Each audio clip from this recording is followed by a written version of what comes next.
Vamos lá? Seja bem-vindo ao meu canal. Você que não me conhece, eu sou Mauro Câmara Júnior, psicanalista e hipnoterapeuta. E hoje aqui nós continuamos aqui com a nossa leitura de transtornos mentais, baseados dentro do livro do DSM-5. Para quem não conhece o DSM-5, um manual de diagnóstico. Esse manual de diagnóstico é um grupo de estudos que, acredito que desde 2013, vem analisando todos os transtornos mentais conhecidos, analisando, estudando, diagnosticando. Então esse manual hoje é a base de diagnóstico dentro dos transtornos, dentro dos problemas conhecidos dentro dos pacientes, que hoje, para quem me conhece, para quem está nos meus grupos de estudo, que faz as minhas formações, sabe que hoje eu bato na tecla de que não adianta você ser um ótimo terapeuta se o teu paciente vier com um autodiagnóstico ou se esse paciente vier com um diagnóstico errado. Então a gente percebe que muitos pacientes vêm com esse autodiagnóstico, com um diagnóstico errado, e você acaba fazendo um tratamento direcionado errado também. Você não vai obter um resultado que o teu paciente quer e nem o que você quer também. Não é o teu desejo você não tratar o teu paciente como deve ser. Então hoje o nosso estudo em cima desse DSM-5 é a base do nosso diagnóstico, onde você consegue identificar os problemas e traçar um tratamento ideal para o teu paciente. Aos meus alunos da formação que estão aqui comigo hoje, se vocês tiverem algum tipo de dúvida ou comentário, coloque diretamente na plataforma de dúvidas lá na nossa formação, que eu responderei por lá.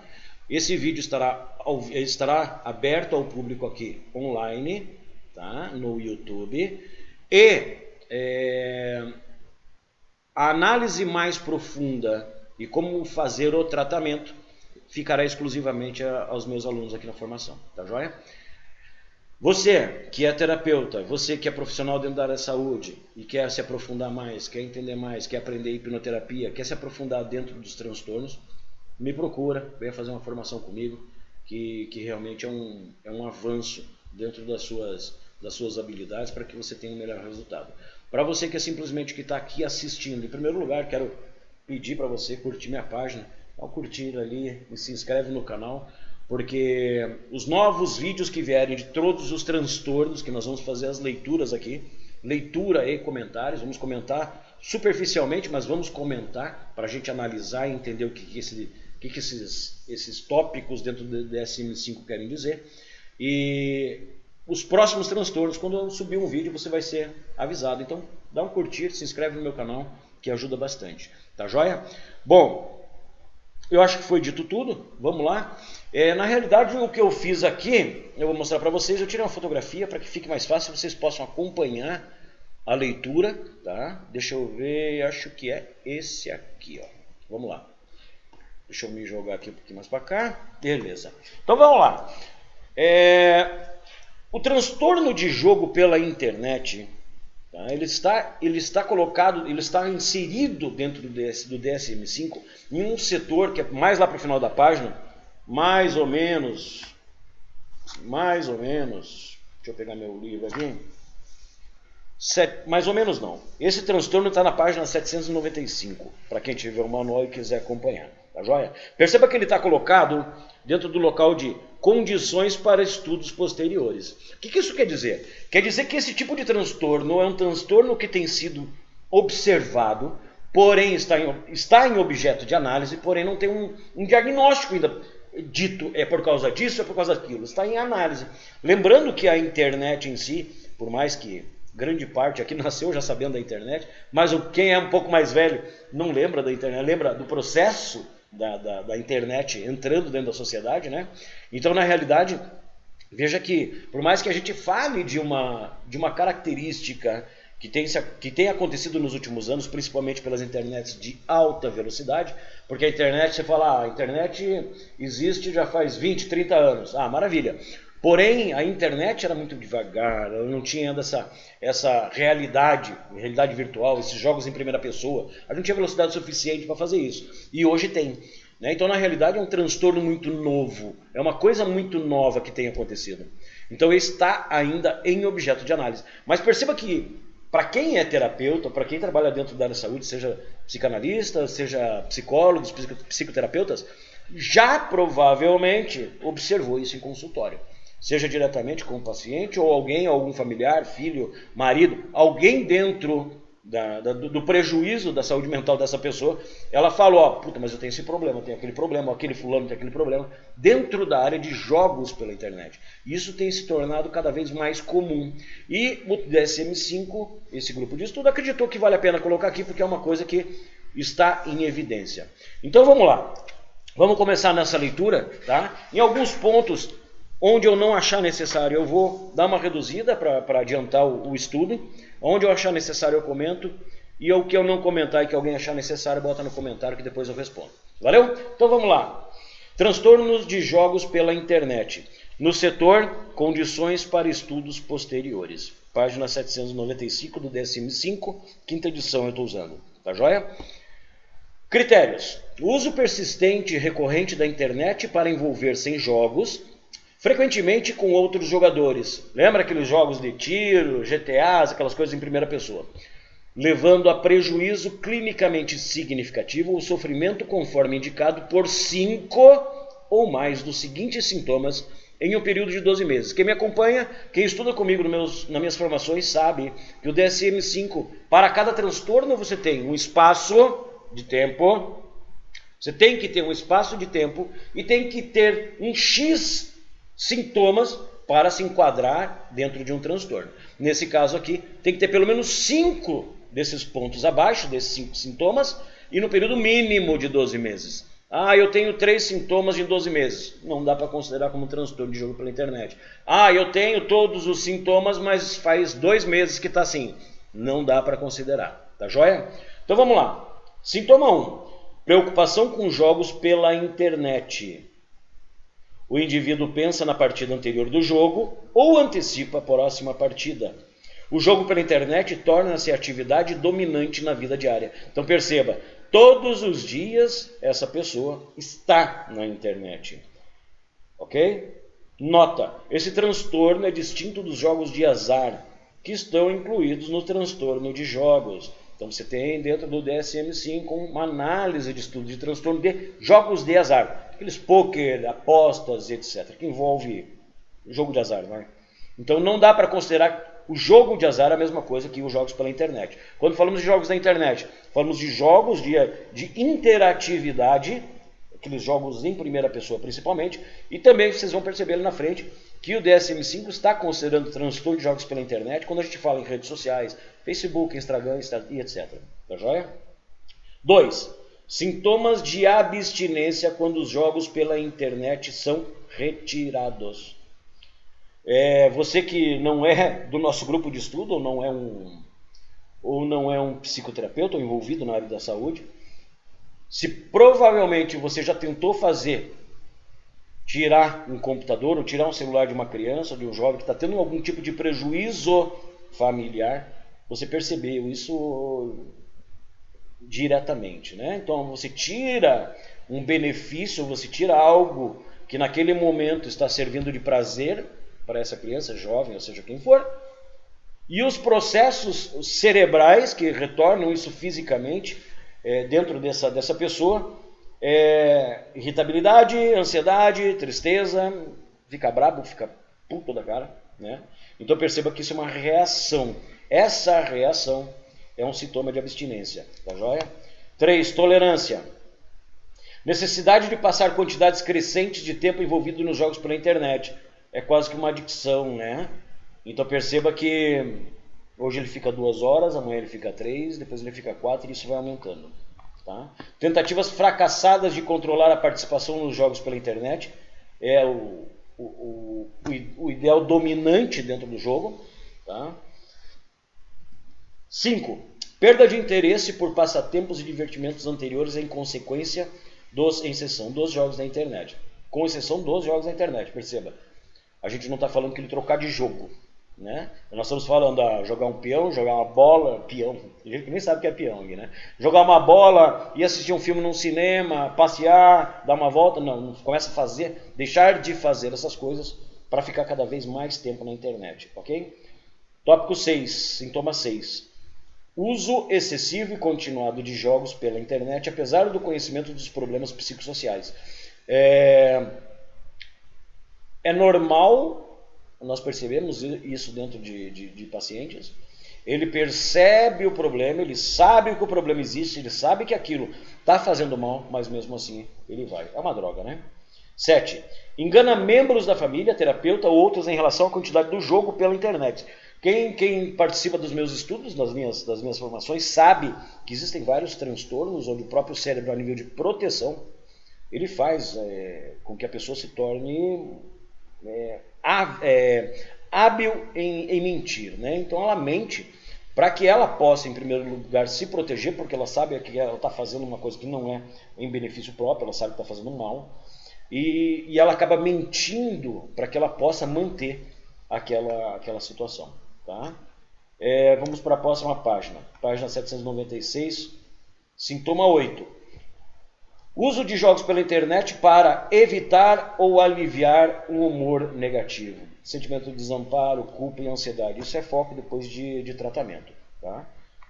Perceba que principalmente esse 8, que engraçado, né? Quando a gente fala aqui de aliviar humor negativo, sentimento de desamparo, culpa e ansiedade, tem muita semelhança quando a gente fala, e principalmente quem trata pacientes com utilização de drogas, droga e álcool.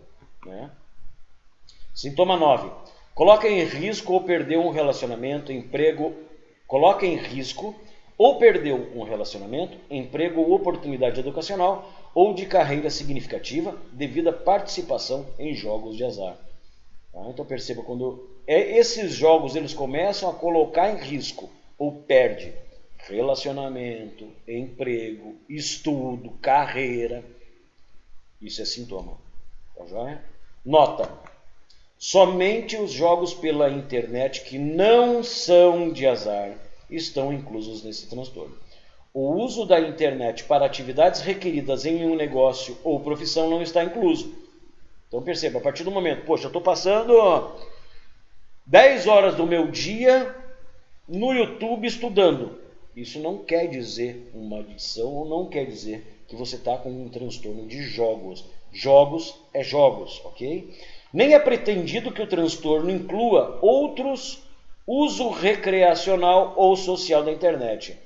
Igualmente, os sites de sexo da internet estão excluídos. Então perceba, sites de sexo, você entrar para fazer uma brincadeirinha, um joguinho, você vai 1 hora por dia fazer um jogo na internet, porra, legal, é até saudável, você se conectar, você tá lá, isso não se torna e não está sendo incluído dentro desse grupo de transtorno. Hoje, atenção, o DSM-5, ele sofre alterações e ele muda com o tempo. Então esse DSM-5, tudo isso que a gente está estudando, é hoje. Daqui a 10 anos pode ser diferente. Então isso é hoje. Tá joia? Então hoje, um joguinho aqui, um joguinho lá, sites, etc., dentro da internet, até próprio site de sexo, não é considerado como esse transtorno de jogo. Especificar, isso a nível de diagnóstico, a terapeutas que estão estudando aqui, especificar a gravidade atual. Então a gente sabe que dentro do diagnóstico você vai ter que diagnosticar e enquadrar ele numa gravidade, ok? Mais severa ou mais branda. O transtorno de jogo pela internet pode ser leve, moderado ou grave, dependendo do grau de perturbação das atividades normais.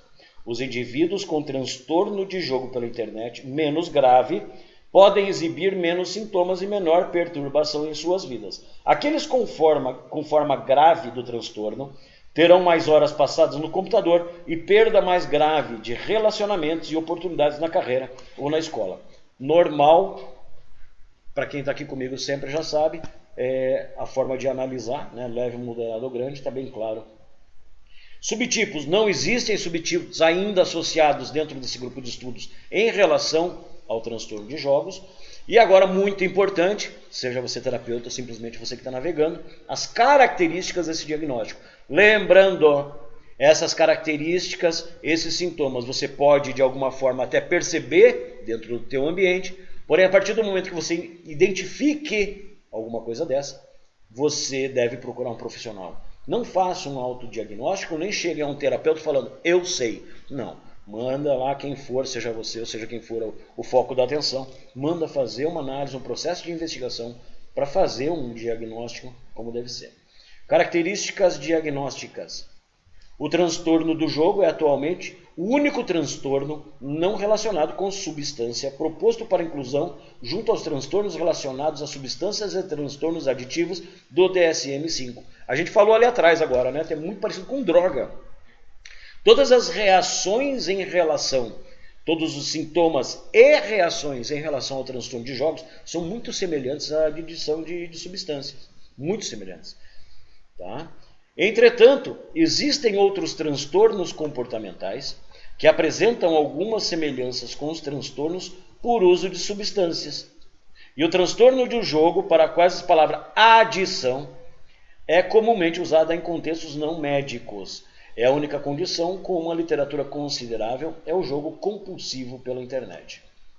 O jogo pela internet foi definido como uma adição pelo governo chinês e foi montado um sistema de tratamento. Imagine, dentro da China já foi considerado e definido como adição e já tem tratamento específico para isso. Relatos do tratamento dessa condição apareceram em publicações médicas, principalmente de países asiáticos e algumas dos Estados Unidos. O grupo de trabalho do DSM-5 examinou mais de 240 artigos e encontrou algumas semelhanças comportamentais do jogo pela internet com o transtorno de jogo e os transtornos por uso de substâncias. São muito semelhantes. A literatura, porém, carece de uma definição padrão a partir do qual sejam obtidos os dados para prevalência. Ou seja, como a gente falou antes, exige ainda estudo e exige ainda coletar informações e analisar para que se tenha uma coisa realmente correta e bem clara. Também falta uma compreensão das histórias naturais de casos com ou sem tratamento. A literatura descreve muitas semelhanças subjacentes às adições a substâncias, incluindo aspectos de tolerância, abstinência, repetidas tentativas fracassadas de reduzir ou abandonar o uso e prejuízo no funcionamento normal. Além disso, as altas taxas de prevalência aparente, tanto em países asiáticos quanto, em menor grau, no Ocidente, justificaram a inclusão desse transtorno na seção 3 do DSM-5. O transtorno do jogo pela internet tem importância significativa para a saúde pública e pesquisas adicionais podem eventualmente levar a evidências de que o transtorno, também em geral referido como transtorno por uso da internet, adição à internet ou adição a jogos, tem mérito como um transtorno independente. Ou seja, eles estão querendo direcionar o transtorno de jogos, o que nós estamos estudando hoje, apesar de estar semelhante a muitos outros tipos de adições ou outros transtornos, eles querem separar isso porque eles têm indícios de coisas especificamente dos jogos da internet, como os próprios jogos, né? Os jogos em primeira pessoa. Assim como ocorre o transtorno do jogo, é preciso que haja estudos epidemiológicos para determinar prevalência, curso clínico, possível influência genética e fatores biológicos potenciais baseados em, por exemplo, dados de neuroimagem. O transtorno do jogo pela internet é um padrão de jogo pela internet excessivo e prolongado que resulta em um grupo de sintomas cognitivos e comportamentais, incluindo a progressiva perda de controle sobre o jogo, tolerância, sintomas de abstinência, análogos ao sistema de transtornos por uso de substâncias, como ocorre com os transtornos relacionados a substâncias de indivíduos com transtorno de jogo pela internet. Continuam a sentar diariamente num computador. Sabe que tem, não consegue sair e cada dia aumenta mais. Essa é a página 796, vamos para 797. Então, terminamos aqui.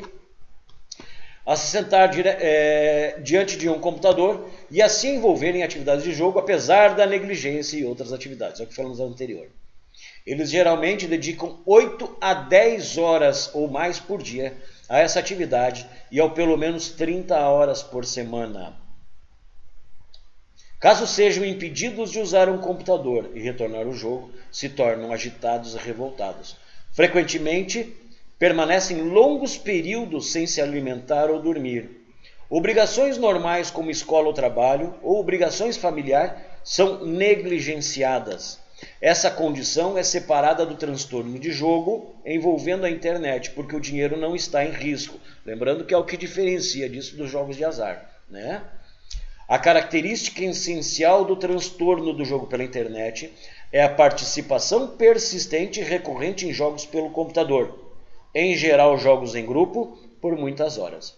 Tais jogos envolvem competição entre os grupos de jogadores, com frequência em diferentes regiões do globo mundial, do mundo, de modo que a duração das partidas é estimulada pela independência dos fusos horários. Não tem dia, não tem noite, não tem nada. Que participam de atividades complexas e estruturadas, as quais incluem um componente significativo de interações sociais durante o jogo.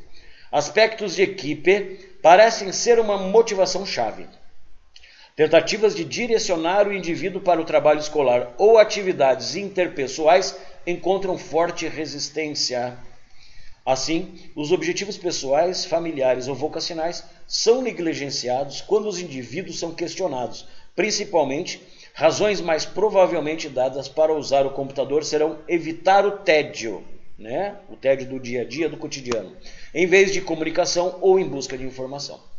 A descrição dos critérios relacionados a essa condição é adaptada de um estudo na China, até que os critérios ideais e o limiar para diagnóstico sejam determinados empiricamente. Devem ser usadas definições conservadoras, de modo de que os diagnósticos sejam confirmados pelo preenchimento de 5 ou mais dos 9 critérios. Então, lembrando que eles estão agora caminhando sobre os ovos, tentando entender, eles já estão traçando esse diagnóstico, mas daquela forma, estamos traçando, mas pode mudar a qualquer momento e está em objeto de análise. Ok? Características associadas que apoiam o diagnóstico. Não foram identificados tipos de personalidades consistentes associados ao transtorno de jogo pela internet. Alguns autores descrevem diagnósticos associados como transtornos depressivos, transtorno de déficit de atenção, hiperatividade, o TDAH, ou transtorno obsessivo compulsivo, TOC. Indivíduos com jogos compulsivos pela internet demonstram ativação cerebral em regiões específicas desencadeada pela exposição ao jogo na internet, mas não limitada a estruturas do sistema de recompensa. Então percebe, é quase que é uma busca pela recompensa que ele não tem, né? Isso foi o que eles conseguiram verificar junto aos exames. Prevalência. A prevalência do transtorno do jogo pela internet ainda não está clara. Devido aos variados questionários, critérios e limiares empregados, mas parece ser a mais alta em países asiáticos e adolescentes do sexo masculino entre 12 e 20 anos. Quem faz um estudo, quem já estudou mais aprofundado, né, sobre esses sintomas dessa nova onda internet nos países asiáticos, lá realmente se tornou uma coisa muito crítica. Tá? Porém, como eu já disse antes aqui, quem está dentro da área da saúde mental já deve ter se deparado cada vez mais com esse tipo de problema dentro de consultório. Tá? Me perdi aqui. Existe abundância de relatos de países asiáticos, especialmente China e Coreia do Sul, mas poucos da Europa e América do Norte, do quais as estimativas de prevalência são altamente variáveis. A prevalência do ponto em adolescentes de 15 a 19 anos, em um estudo asiático, usando um limiar de 5 critérios, foi de 8,4% para indivíduos do sexo masculino e de 4,5% para os do feminino. Então, veja, foi identificado quase o dobro para os meninos, né? Para o sexo masculino. Fatores de risco e prognóstico ambientais. A disponibilidade de um computador com a conexão na internet permite acesso aos tipos de jogos com quais o transtorno pela internet está mais frequentemente associado. Então veja, os jogos ou esse tipo de transtorno que são relacionados aos jogos em grupos, em primeira pessoa, estão diretamente ligados, em primeiro lugar, ao acesso, porque não é qualquer tipo de computador que acessa esses jogos. Tá? Então isso, eu não estou recordado ainda, estou lendo, mas eu não sei se foi objeto de estudo também classe social. Tá? Então perceba que isso também é comum em uma família com um poder aquisitivo um pouco maior. Por quê? Porque você precisa ter um computador que aguente jogar um jogo desse, E também aquilo que a gente já falou antes, que é a evolução da tecnologia a respeito da internet. Então não adianta você querer jogar um jogo desse se você mora numa cidade com conexão 3G, ou aquelas conexões baixas de internet que está acabando, lógico, né? Mas isso se proliferando, a ideia é que esse tipo de transtorno ele aumente, né? Os computadores hoje são computadores mais potentes, os computadores mais potentes e os que permitem você estar em jogos como este, estão se tornando cada vez mais baratos. Então hoje praticamente, não digo todos, né? Mas a grande maioria dos computadores já permitem entrar nesse tipo de jogos. Então, ou seja, com a abrangência e com a disseminação dessa alta tecnologia, é muito provável que esse transtorno se torne cada vez mais comum. Ok? Genéticos e fisiológicos. Adolescentes do sexo masculino parecem ter maior risco de desenvolvimento do transtorno do jogo pela internet. A gente já viu ali em cima, né, naquele estudo que é quase o dobro, né, no sexo masculino. E tem sido especulado que a origem ambiental ou genética asiática é outro fator de risco, mas ainda não está claro. Né? Ou seja, está em objeto de estudo, mas ainda não é uma certeza. Lembrando que hoje, se a gente for pegar países asiáticos, eles são, a nível de informática e a evolução deles a nível informático é muito maior. Né? O acesso deles é muito maior. Então provavelmente isso esteja algum tipo de ligação. É por isso que lá isso já é um transtorno bastante comum. Consequências funcionais do transtorno do jogo pela internet. O transtorno do jogo pela internet pode levar a fracasso escolar, perda de emprego ou fracasso conjugal. Lembrando que é comum também em problemas, principalmente pacientes que vêm buscar apoio terapêutico para reestruturação familiar ou problemas conjugais. Problemas dos jogos também está sendo visto com mais frequência. O comportamento do jogo compulsivo tende a desestimular atividades sociais, escolares e familiares normais. Estudantes podem apresentar declínio nas notas e, por fim, fracasso na escola. As responsabilidades familiares podem ser negligenciadas. Página 798. Diagnóstico diferencial. O uso excessivo da internet, que não envolve os jogos online, por exemplo, mídias sociais, Facebook, pornografia online, Instagram e etc., não é considerado análogo ao transtorno dos jogos pela internet. E pesquisas futuras sobre os demais usos excessivos da internet precisariam seguir diretrizes similares, conforme aqui sugerido. Eles dizem que o transtorno ele tem algum tipo de semelhança, porém tem diferenciais. Os jogos de azar excessivo online podem se qualificar para um diagnóstico separado do transtorno do jogo. Também jogos de azar repetindo, é outra coisa. Comorbidade. Então veja, o que acarreta tudo isso e o que pode estar associado. A saúde pode ser negligenciada devido ao jogo compulsivo. Outros diagnósticos que podem estar associados ao transtorno de jogo pela internet incluem o transtorno depressivo maior, TDAH e TOC. O que a gente pode tomar de lição e fazendo uma análise curta aqui do que a gente leu hoje? Bom, hoje o transtorno de jogos existe, ele é real, está se tornando cada vez mais comum como objeto de tratamento, está diretamente relacionado ao poder aquisitivo das famílias, ao poder aquisitivo de ter uma internet, um computador que possa acessar esse tipo de jogos, porém está se tornando mais comum pela disseminação dessa alta tecnologia, se tornando mais barato, de acesso comum, né? Eu consigo, e não vou analisar e não vou estudar profundamente aqui, e vou deixar isso para a formação, né, para os especialistas, mas para você que está assistindo e percebe isso dentro de casa, a gente consegue perceber que isso é uma situação que pode levar consequências graves, não só no ambiente familiar, conjugal ou de trabalho, mas também no desenvolvimento, né, de uma criança ou de um adolescente, e é objeto de muita muita perseverança dentro da família de como saber lidar com essa situação. Lembrando que isso deve ser tratado, e às vezes não é apenas só ser tratado dentro de um ambiente familiar. Se você tem um filho que passa por um problema desse, você já identificou, e eu já identifiquei vários pacientes meus com esse tipo de problema.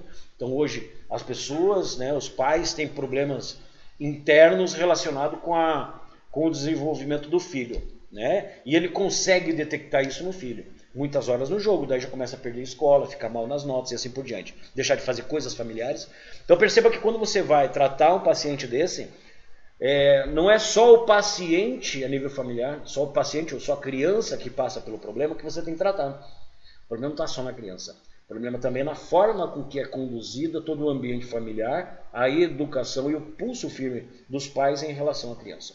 Porque lembre, assim como as drogas, né, que já foi falado aqui, quando você faz a retirada, ou quando você começa a tentar colocar esse jovem novamente dentro de uma linha de conduta, os resultados são visíveis, né? A irritabilidade, fica nervoso, fica bravo, quebra tudo, é complicado. Então perceba que quando a gente fala desse tipo de transtorno familiar, tá? As duas peças fundamentais, pai, mãe ou o chefe da casa e o adicto, né? O jovem, os dois devem ser tratados. Tá joia? Mais profundamente a gente vai analisar como tratar isso.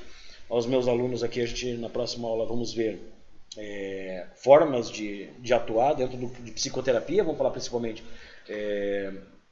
de como a gente atuar em relação, seja com hipnose direta, hipnose clínica indireta, conversacional. E para você que assistiu aqui, se você ficou com alguma dúvida, coloca aqui embaixo no YouTube que eu respondo. Peço de novo encarecidamente, espero que você tenha gostado. Se você gostou, curte aqui o meu canal, segue que a partir de agora vamos ler vários transtornos para que você possa entender, para que você possa conhecer mais profundamente.